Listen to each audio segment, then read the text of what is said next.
What a special Sunday. Boy, I drew the long straw today to get to talk on this Sunday. I want to make a point today, and I'll try to use a kind of a metaphoric reference to make that point. How many of y'all like Hallmark movies? I really do. I love Hallmark movies. But when I tell people I like Hallmark movies, I get two responses. One response is, oh, I like Hallmark movies, like saw about 6 hands in here raised. The other group looks at me and says, really? Aren't they kind of hokey? And aren't they really, really predictable?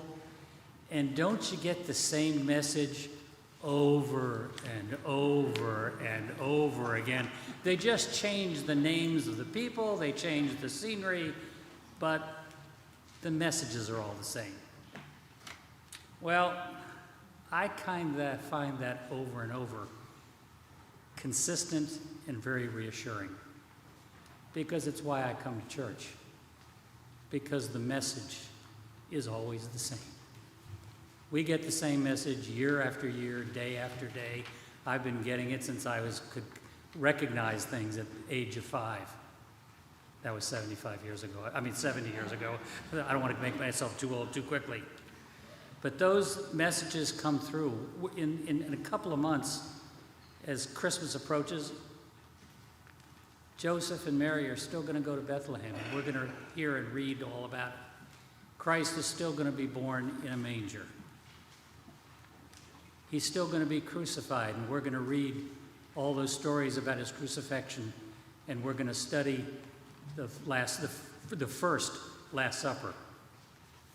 And we come to church every Sunday and we read the Gospels, and we hear of Paul's letters.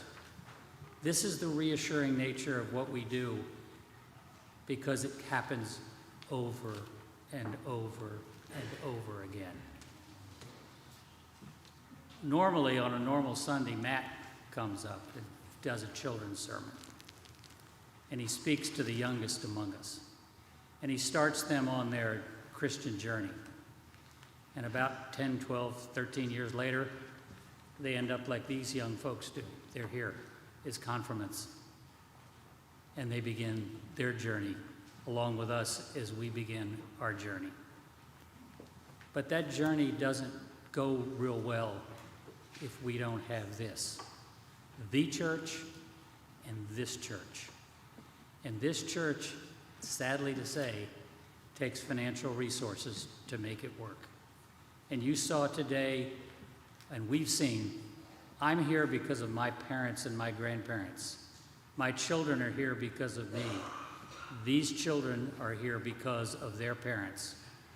And they will soon be in the parental role, and they need to provide and make sure this church is available for all who come after us.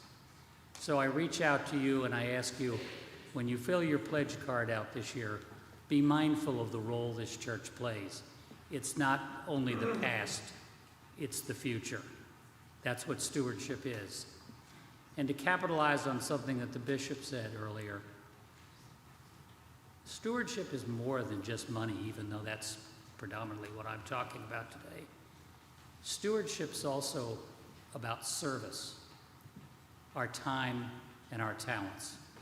So I ask you all to continue the service that you've given to this church. And when you make your pledge and fill out your pledge card, maybe make a pledge to yourself that you're going to stay involved and become more involved in this church's activities. Thank you, and God bless. Thank you, Geof.